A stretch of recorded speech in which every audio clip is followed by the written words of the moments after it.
in the book of Genesis. The book of Genesis.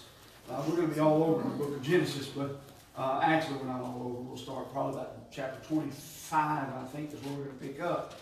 I really struggled, and you're not supposed to say that, I guess, before you try to teach a lesson. But I really struggled this week trying to put this lesson together because the more I worked on it, the more it just kind of sounded like a history lesson. And I really didn't want it to be just a history lesson. There needs to be principles and things that we glean from that. So just,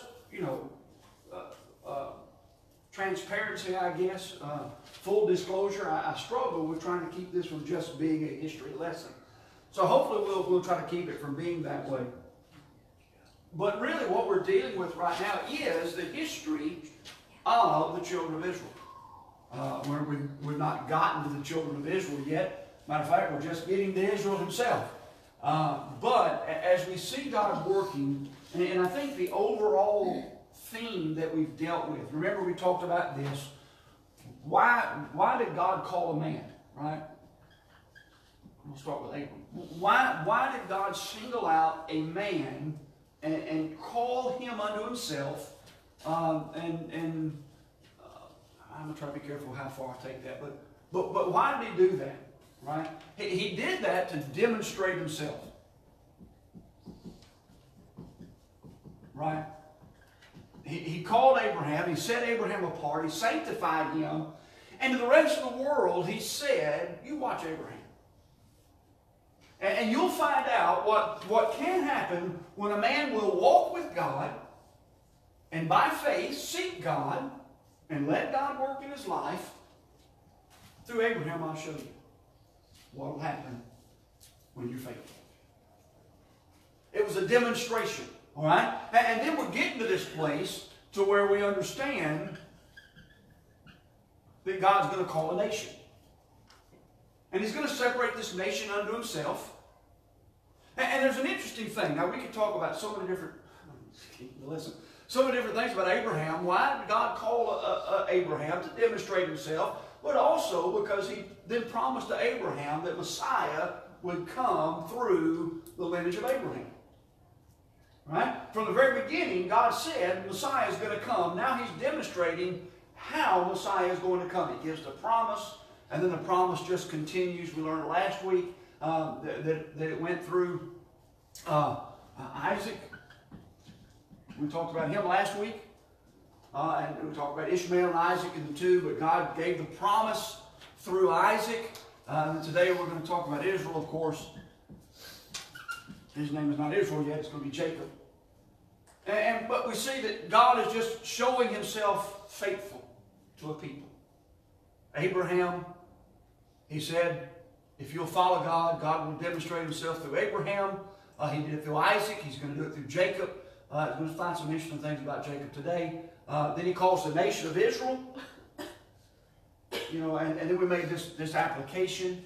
I'm not trying to connect the two. Please don't get me wrong here. But the application is that eventually God comes down and calls a church. And he sets that church apart.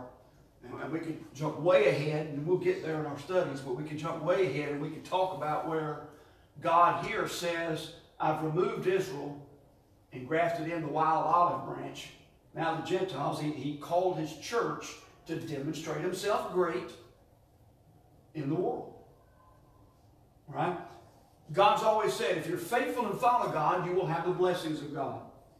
If you are not faithful and do not follow God, not only will you not have the blessings of God, but you will have the cursing of God as well. That's your choice. I heard a statement this morning. I was listening to Pastor Carr from Wednesday night. And he made this statement. Now, he quoted a preacher that we knew very well, Brother Jim Brown. He quoted him, and he made this statement. And I'm going to be very careful. And I'm going to throw it out and let you chew on it a little bit, and we're going to move on. But he made this statement. He said, there is nothing, as a child of God, there is nothing that you can do to make God not love you. That's right. Now, you can look at that two ways. I mean, some folks will take that as a license. Some folks will see the responsibility of that. God loves me. The responsibility that I need to respond to him. I'm going to let you chill on that statement a little bit. But it's the whole idea of God making us a showpiece for Him. God loves us. He loves us more than we understand. How are we responding to that love? All right. Let's get to the lesson. That didn't cost anything extra. So we're coming down through that lineage. Again, we're trying to make the spiritual application of that history lesson of Abraham. Last week we talked about, who we talked about? Ishmael and Isaac. And this week we're going to talk about some other guys. All right, we talked about very quickly in review the different ages we've already dealt with. We're up to the Abrahamic age, and that's where we are. And we're dealing with this. We talked about the calling and the covenant a couple of weeks ago. The calling of Abraham, the promise that was made to him. Ishmael and Isaac, we dealt with him last week. Sometimes we can try to, on our own, fulfill the plan of God. But it always gets us in trouble. What we have to learn to do is wait on the Lord and let God move and let God work and let God do what God wants to do in us. A statement from last week, isn't it? I don't know if we made the statement last week or not, but when God told Sarah, or God told Abraham, Sarah was in the tent listening. Hold on, listen. When God told Abraham he was going to have a son, Sarah laughed. Well, the Bible said Abraham laughed too, but Sarah laughed. Why? Because Sarah was 90. Well, not yet. She was getting there. But. And God said, you're going to have a child. Yeah, right. What we've got to do is by faith wait on God and let God do what He's going to do. And who knows, God may show up in our old age and do something impossible. I put all the messages from the Dean's Conference on Facebook. If you want to go back and look, they're all listed there. Brother David Gibbs preached one about asking God for the impossible. You ought to listen to that. This is a good message. Asking God for the impossible. Sarah laughed. Hopefully we don't laugh. And you know, you ever thought about that? I'll preach that one day. Laughing in the face of God. I think that'll preach. Yeah. All right. I'm getting sermon thoughts up here. We're going to write them down. All right. So we're going to move on today to Esau and Jacob. And we're just moving down this history or down this lineage of Abraham and seeing how God is orchestrating all of this and putting it all together. All right? So we're going to start out on your notes. It's number 3, the promise continues. Now this is all focused on or woven into the promise of God. How God has promised to Abraham, He's going to bless him. And we went through all those promises in the lesson a couple of weeks ago, which is on Facebook if you want to go back and look at it again. But we talked about how God promised the land and He promised prosperity and just all the different things that He promised in this covenant with Abraham. And then that covenant passed to Isaac, as we saw last week.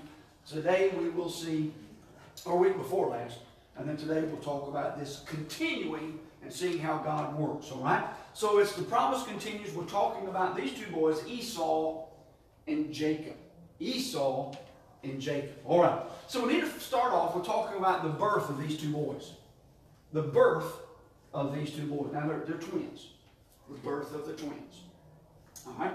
And we'll look at some of this as we go through. So if you'll take your Bible to Genesis chapter 25, we're going to pick up in verse 19. And we're going to have to do some reading in here this morning. That's just the nature of the beast, just the way it's going to be. All right. So we'll talk about Genesis 25. We'll talk about the conception of these boys, kind of building or setting up the scene, if you will. Verse 19, it says this, and these are the generations of Isaac, Abraham's son. Abraham begat Isaac.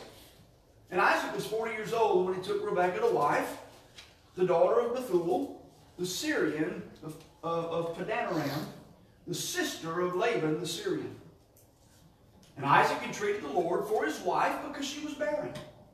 And the Lord was entreated of him, and Rebekah his wife conceived. And the children struggled together within her. And she said, if it be so, why am I thus? And she went, boy, smart lady, she went to inquire of the Lord. And the Lord said unto her, 2 nations. Hey, remember the promise to Abraham? Yeah. Still holding true. 2 nations. I'm pointing at Abraham and I erased. All right. Don't be what I was doing. All right. And so it said. The funny thing is we knew what you were Yeah, y'all were looking, right? All right. And I'm reading up farther than I need to. But anyway, verse 23. The Lord said unto her, 2 nations are in thy womb, and 2 manner of people shall be separated from thy bowels, and the one people shall be stronger than the other people. Now look at this. And the elder shall serve the younger. Now see, Miss Rebecca understood some things, and she acted on them, maybe not the right way, but she did some things in the future with this knowledge. Now maybe she didn't do it exactly right, but all right, she remembered what was said here. So in the idea of the conception of these two twins, that's what we find out in the verses that we read. They were twins, and even in the womb, they were struggling together. That's what the Bible said. All right? So we're setting that scene. So we'll pick up in verse 20. We already read it, but in verse 22, now we're going to start talking about the conflict. All right? The conflict of these 2 boys. Verse 22, it said the children struggled together within her. And then in verse 23, it said that 2 manner of people shall be separated from thy bowels. Right. And what we're seeing here, in setting up the picture here, it's not just two boys are going to be born. We're talking about two brothers that are even in the womb, they're struggling against each other. They're going to be born, they're going to be 2 separate peoples. I mean, they're going to be different as night and day. And then he tells her that the older is going to serve the younger. I mean, it's just going to be totally different than any normal, if you will, birth and childhood. Now, the elder shall serve the younger. Does that ring any bells? And we spent a lot of time last week talking about Adam and Christ, right? The first rejected, the second accepted. And we talked about some of that, more of that dealing with Ishmael and Isaac. And you're going to see the same thing with Esau and Jacob. Well, I don't think that's fair. Well, you know, it's not up to us to determine fair or not. God had a purpose and God had a plan, and God's just demonstrating himself, and he's just carrying that theme through and emphasizing the fact that we need to look to Christ. All right? So Esau, in verse 25 of Genesis 25, look at this. The Bible, well, let's read verse 24, we get it all. And when her days to be delivered were fulfilled, behold, there were twins in her womb. And the first came out red all over like a hairy garment, and they called his name Esau, which means red and hairy. That's what the word means. All right? So if you want to put it this way, we'll stop and say this. Esau's born, and Esau is a man's man. I mean, he is going to be, and we'll read it a little bit, we'll find out that Esau is going to be, that typical masculine boy. I mean, it just, everything about him is just going to be what we would consider just boy. I mean, he's a woodsman. He tends the flock. He's in the garden. He's in the fields. I mean, he just yeah. Do what? And the hunter. That's what he was. And just so we're going to find he was a very, very woodsy individual. All right. Now, Jacob, on the other hand, look at verse 26. And after that came his brother out, and his hand took hold of Esau's heel. And his name was called Jacob. Isaac was 80 years old when she bare him. Jacob. Literally, the word Jacob, the name Jacob, it's over there, literally means trickster. That's what the word Jacob means. And if you'll study the life of Jacob, you're going to find out that he is that from day one. All the way through his life until a certain point, you're going to find that Jacob is the schemer, the conniver. He is. He's going to work things. He's a master manipulator. That's his personality. All right. So you have one brother that is the hunter, the man's man. I mean, he is just And then the other brother, it gives the impression, we're never given a great detail of Jacob, but it almost seems like, you know, he's that, well, I hate to use that word. I won't use that word. Just the frail, you know, guy that just, here's a better word, I'll use this one. You know, we'll understand that. I don't know if it applied to Jacob specifically, but, you know, he was the nerd of the family. You know, I mean, he'd rather stay around mama, the weaker brother. He'd rather stay in the house or in a tent. You know, he just didn't like to get out much. He wasn't all about going hunting and being out in the woods. You know, you understand what I'm trying to say, right? So just night and day, these two brothers. But God has already said that the older brother is going to serve the younger. See, so many times God works things in ways that just don't make sense on purpose. Why? To show that He's God. And to show that He can take what don't make sense and make it make sense. Because He's God. All right, now, with that in mind, we'll get into the ideas of what takes place. And again, I'm trying not to get ahead of myself. All right, so let's talk about the battle of these two boys. What takes place? And we've set the stage, we've set the groundwork, and we need to be very careful. Sometimes, when we get the mind of God, we think we know what God's will is or direction is. If we're not careful, we can almost get prideful and look down at some other folks because I know the will of God for my life. God's doing this, and God's called me to preach, or God's called me to the mission field, or God's giving me this Sunday school class, or God's doing this in my life. And if we're not careful, we can allow pride to get in. You know, the old devil doesn't matter. He doesn't care how he gets in. Just as long as he gets in. And he can even take something that's good and use it to weasel his way into our lives if we're not careful. All right, the battle that's here. Number one, look at verse 25, chapter 25. Look at verse 20. Let's read 27, and we'll stay in line.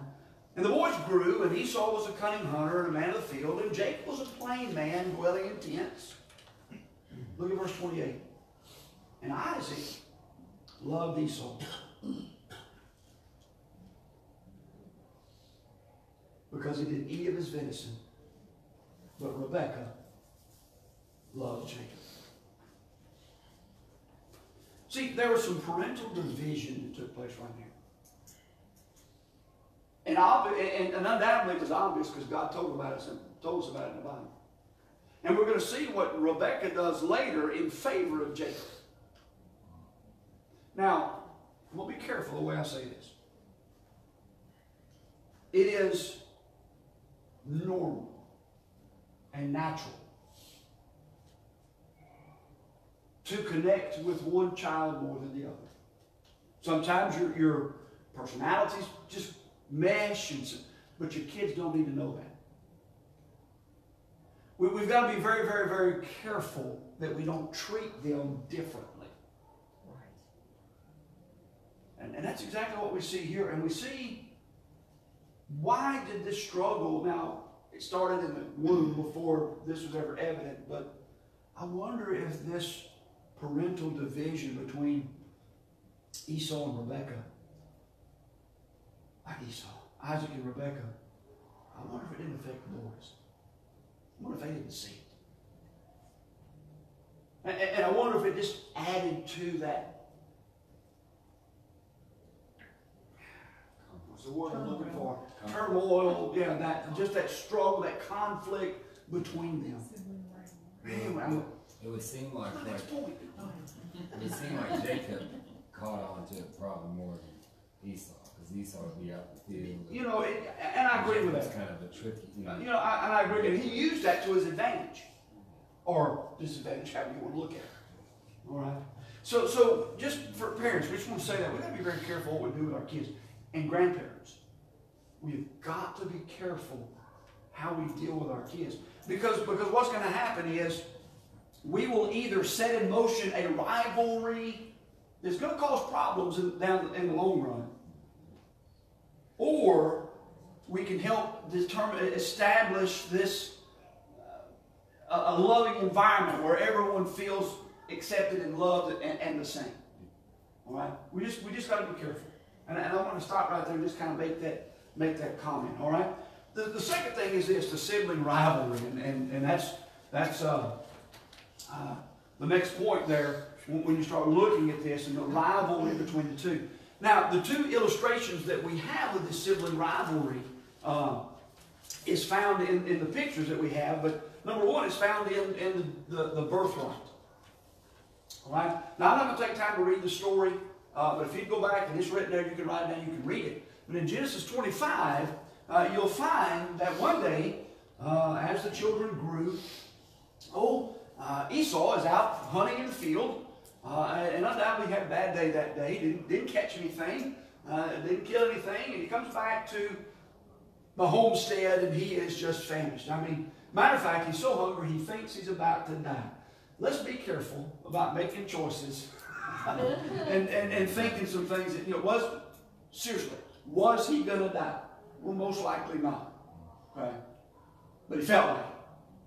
And in his mind, he had made up the decision, man, I'm in bad shape. So many times we make bad decisions on a whim because we look at our circumstance and we think, man, it can't get any worse. That's the word. All right. So in this idea of the birthright, he comes back and the old trickster sees it and he takes advantage of it and he says, I've got some stew here on the stove. I got on the fire. I'm cooking this pottage, this stuff, and I'll give it to you. What's it going to cost you? It's going to cost you your birthright. And the birthright dealt with an extra portion of the father's goods, and it dealt with the inheritance and all those things that went with it. And Esau makes the statement. He says, I'm about to die. What good is this birthright to me? If I'm going to die, I might as well. So he sold the birthright for a mess of pottage. Be careful what you accept in exchange for what you have. Let's not make rash decisions in moments of weakness. That's a whole other lesson. But we just need to be careful why we do certain things. Let's not rush in. Let's stop and wait and pray and seek the face of the Lord. And number one, now we can go back and we can make the applications. Jacob should have given him the pottage to start with. Right? Because it's his brother. I mean, come on. Should have given it to him. But the old trickster. I'd like to point out that this rivalry started in the womb. I got you. All right. So now, the next thing is going to be the blessing. In Genesis 27, and the story goes like this, and here's where Miss Rebecca gets involved. Jacob's father, Isaac, is about to die. I mean, he's getting close to the end of his life. And he calls Esau. Now remember, Esau's his favorite. So now he is the oldest. And by right, I don't know if Daddy knew about the birthright thing. I don't know. But he calls Esau in. And he says, go get me some venison. Cook it like I like it. Bring it in. I'm going to eat it. I'm going to bless you. And I'm going to die. I mean, that's the way the story goes. That's what he tells him. So he runs out and he goes to get some venison. Well, Rebecca overhears the conversation. So she runs to Jacob. And she comes up with this little plan. Hey, here's what we're going to do. We are going to trick your daddy into getting you not only the birthright, now you're going to get the blessing as well. And they devise this plan, and Jacob comes up with the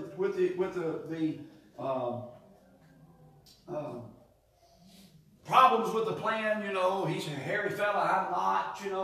So they end up taking a kid of the flock, killing it, taking the hair, the wool off that, putting it on him so he'll feel like his brother.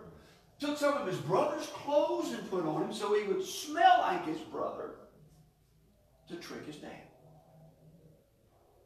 And the statement goes like this. I know we're just trying to cover it quickly because we don't have time to read it all. The statement goes like this. When he walks in and brings the venison to his dad and says, Dad, I'm here with the food, Dad says, feels him, and he says, the feel is of Esau, and the smell is of Esau, but the voice is Jacob. But because he could feel him and smell this, he accepted. And he ends up blessing. Now let's go ahead and look at this, the blessing of the twins. He ends up blessing, giving Jacob the blessing that should have gone to Esau. So now Jacob has tricked his brother out of the birthright and the blessing. Right? And we wonder why Esau got aggravated. We wonder why Esau, no, I don't wonder, I know exactly why Esau said, Dad's about to die and we're going to mourn for him, but when we're done, I'm killing you, son. I've had enough of you. I'm going to end it right here. All right, that's it. We're going to have a story. All right. So, the trickery, we just talked about that. Look in Genesis 27. Let's jump over there. We'll read a couple of verses, kind of catch up the story that we're telling. Genesis 27, verse 24, it says, and he said, art thou my son, my very son Esau? And he said, I am. And he said, bring it near to me, and I will eat of my son's venison, that my soul may bless thee. And he brought it near to him, and he did eat, and he brought him wine, and he drank. And his father Isaac said unto him, come now and kiss me, my son. And he came near and kissed him, and he smelled the smell of his raiment, and blessed him, and said, see, the smell of my son is as the smell of a field, which the Lord hath blessed. All right? Therefore, God give thee of the dew of heaven, and the fatness of the earth, and plenty of corn and wine. Let people serve thee, and nations bow down to thee. Be Lord over thy brethren, and let thy mother's sons bow down to thee. Cursed be every one that curseth thee, and blessed be he that blesseth thee. So we find the trickery that was involved. That promise went from Abraham to Isaac. Should have gone to Esau, but it goes to Jacob. Now, we understand how that fits in the economy of God and what God's already done with Adam and Christ and all of that we talked about the other day. So we see that going, and this is just how that happened. All right? So we find the trickery there, the desperation. Then notice what happens in verse 30. Esau comes in. Now Isaac is confused. Esau comes in and says, here's the venison that you wanted. And you read the story, Isaac says, no, wait a minute. Who was this that brought it in first? And then they figure out what happened. And the desperation here is Esau just begins to cry and weep and say, did you not save a blessing for me at all? And there's something interesting about this. Let's read it because I want to make this connection. I want you to see it. Verse 30, and it came to pass, as soon as Isaac had made an end of blessing Jacob, and Jacob was yet scarce gone out from the presence of Isaac his father, that Esau his brother came in from his hunting. And he also had made savory meat, brought unto his father, and said to his father, let my father arise and eat of his son's venison, that thy soul may bless me. And Isaac his father said unto him, who art thou? And he said, I am thy son, thy firstborn Esau. Isaac trembled very exceedingly and said, who? Where is he that hath taken venison and brought it me? And I have eaten of all before thou camest, and have blessed him. Yea, and he shall be blessed.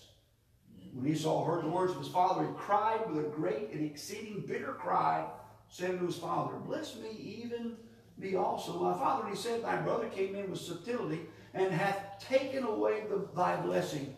And he said, is not he rightly named Jacob? For he has supplanted me these 2 times. He took away my birthright, and behold, now he hath taken away my blessing. And he said, now look at this, hast thou not reserved a blessing for me? Now here's why I said earlier, you need to be careful about how you treat your children. Yep. Okay, now think about this with me just for a moment. In that question is revealed the fact that he had not reserved a blessing for Jacob. Okay, so now you see the parental problem, and it flows into their children. Boy, we've got to present a united front. Now, listen, I understand there may be some discussions that go on behind closed doors,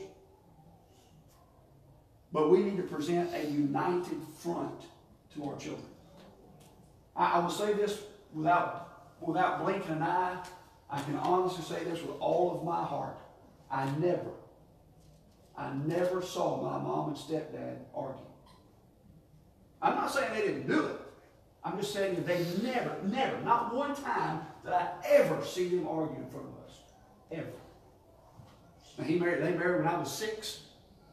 So from 6 to 20, what was on the month past, 22, 23, I never saw it. Never. I don't know that I can say that about my children. I wish that was true, but we've got to be careful. The desperation in Esau, he's begging his dad to bless him, and Dad had given all of the blessing to Jacob. Oh, we've got to be careful. So we find the anger. The anger, that's the picture there. We find the anger that wells up in Esau. I'm not going to say it was right, but I will say I can almost understand. Look at verse 41. And Esau hated Jacob because of the blessing wherewith his father blessed him. And Esau said in his heart, the days of mourning for my father are at hand. Then will I slay my brother Jacob. And then the following verses deal with, and these words of Esau, her elder son, were told to Rebekah. She sent and called Jacob her younger son and said unto him, behold, thy brother Esau has touching thee to comfort himself, proposing to kill thee, or purposing to kill thee. Now therefore, my son, obey my voice, arise and flee to Laban my brother, to Haran. And then they devise this plan of getting out of there because he's fleeing for his life. All right? And we'll talk about the rest of that story later. But we just, all that turmoil, all that problem. Now, we don't want to leave the story there. All right? We've got 4 minutes left. We want to leave on a good note, all right? Because in the hand of God, even in great turmoil can come peace. Now, they go their separate ways. And Jacob goes down into to Laban, down to the family there, takes him a wife. Matter of fact, he ends up with 2, and the story goes, the old trickster got tricked, right? Be careful, what goes around comes around. Just the old statement, right? He goes down and works for Laban. Works for him for 7 years to get Rachel. Lo and behold, wakes up in the morning and it's Leah. Well, that's a hoot right there. Right? Surprise! Works 7 more years and gets Rachel. And then works a few more years and before he ever. So at least 14 to 20 years he's apart from Esau, and God's doing a work in his life. And then remember the story when he's coming back to Esau. He meets the angel in the field, and the struggle that takes place, and that's the picture right here, the wrestling with the angel, the return of Jacob. And if you read chapter 32 of the book of Genesis, and he comes back, he struggles with the angel, and he has his you know, I hate to use it this way, but we would probably phrase it this way. He has his come to Jesus meeting. You know, he has that moment in his life when he realizes he's dealing with something greater than him. He wrestles with the angel. He realizes what's going on. And the angel, it's becoming day, and the angel says, turn me loose. And Jacob says, I'll not turn you loose till you bless me. You know, and then the angel touches him in the hollow of his thigh, and he limps for the rest of his life on that leg. And just in that struggle, I can't explain all of it, but I do know this: in all of that struggle, there is more now a reliance on God more than a reliance on Jacob.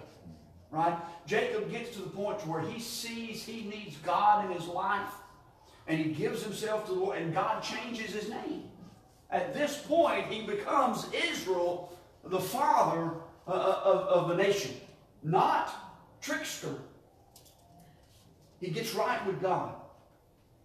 And then we find, as he returns and he gets all this plan together, he really thinks Esau is not going to be happy when he's coming home.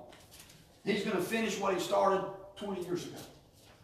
And he devises a plan. He sends the droves ahead, you know, trying to appease him and all of that stuff. And when he finally meets Esau, what does he find? He finds a brother that somewhere, we don't know, it doesn't tell us, the Bible doesn't say, but somewhere between Jacob leaving and Jacob coming back, Esau had gotten right with God. because Esau no longer wants to kill him. Now he falls on him and loves him, and there's a reunion. Isn't it interesting that we see, even in great conflict that started from the womb, even in great conflict, God can bring great peace. When both parties get right with God and are following God, and we'll take this into the New Testament age, are filled with the Spirit of God, there can be a reconciliation. There can be peace. And God can do great things. God still made a great nation out of both Esau and Jacob. But we do find that the lineage of Messiah is going to follow through Jacob or Israel. Next week we'll pick up there. We'll talk about Israel and the boys. And we'll start developing that idea of the nation. And again, I hope today wasn't just a history lesson. We tried to weave in as much principle as we could and glean some things from that history. Father, we're thankful for today. What a joy it is just to be able to look at your Bible.